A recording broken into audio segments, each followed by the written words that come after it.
குணசேகரனின் plan சக்தி மூலியமாக நிறைவேறிடுச்சு. அதாவது குணசேகரன் சகசமாக அந்த வீட்டுக்குள்ளே திரும்ப வரணும்னா அந்த 4 பெண்களும் சம்மதிச்சா மட்டும்தான் முடியும். அதனால் அந்த பெண்களிடம் யார் பேசினாலும் வேலைக்காகாது என்பதை புரிந்து கொண்ட குணசேகரன் சக்தியை பயடக்காயாக பயன்படுத்துகிறார். சக்தியும் ஏதோ நம்ம மூலியமாக நல்லது செய்யணும்னு நினச்சி அன்னிக்கிட்ட நியாயம் கேட்குறான். அண்ணன் கட்டி காத்த இந்த வீட்டுக்குள்ளே அவரை வட விடாமல் தடுக்க வேண்டும்னு ஏன் நினைக்கிறீங்க?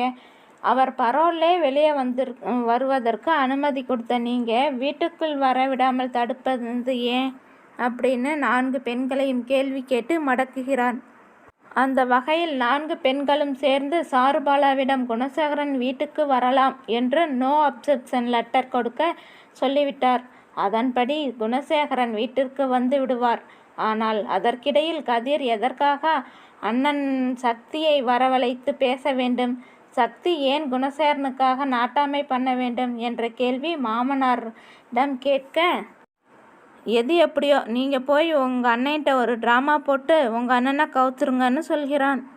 அதன்படி கதிர் நேரடியாக கோவிலுக்கு சென்று குணசேகரனிடம் நீலிக்கண்ணீர் வடித்து ட்ராமா பண்ணி வீட்டுக்கு கூட்டிகிட்டு வந்துடுறான். ஆனால் குணசேகரன் வீட்டுக்குள் வரணும்னா ஒரு நாள் காத்திருக்கணும்னு சொல்லி அனைவரும் வெளியில் காத்திருக்கிறாங்க. இதற்கிடையில் எப்படியாவது குணசேகரன் மூலம் பிரச்சனையை உண்டாக்கி மறுபடியும் அவரை ஜெயிலுக்குள் அனுப்ப வேண்டும் என்று கதிர் மாமனாருடன் சேர்ந்து திட்டம் போடுகிறார். கதிர் போட்ட பிளான் தெரியாமல் குணசேகரனும் முட்டாளாக நம்பிக்கிட்டு இருக்கிறான்.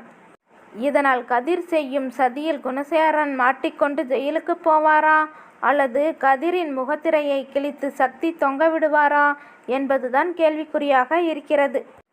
ஏனென்றால் சக்தி தற்போது குணசேகரனுக்கு சப்போர்ட்டாக பேசுவதற்கு முக்கிய காரணம் அண்ணன் வீட்டிற்கு வந்தால்தான் சக்தி செய்யும் அட்டூழியம் எல்லாம் வெளிச்சத்துக்கு வரும் என்பதுதான். இதன் மூலம் குணசேகரனுக்கு நம்பிக்கை துரோகம் செய்யும் கதிருக்கு தகுந்த பதிலடி கிடைக்கும் என்பதால் கதிர் முகத்தில் கரியை பூசுவதற்கு சக்தி போராடுகிறார். அதே நேரத்தில் சக்தியின் மாற்றம் 4 அன்னிகளுக்கும் ஏமாற்றமாக இருக்கிறது.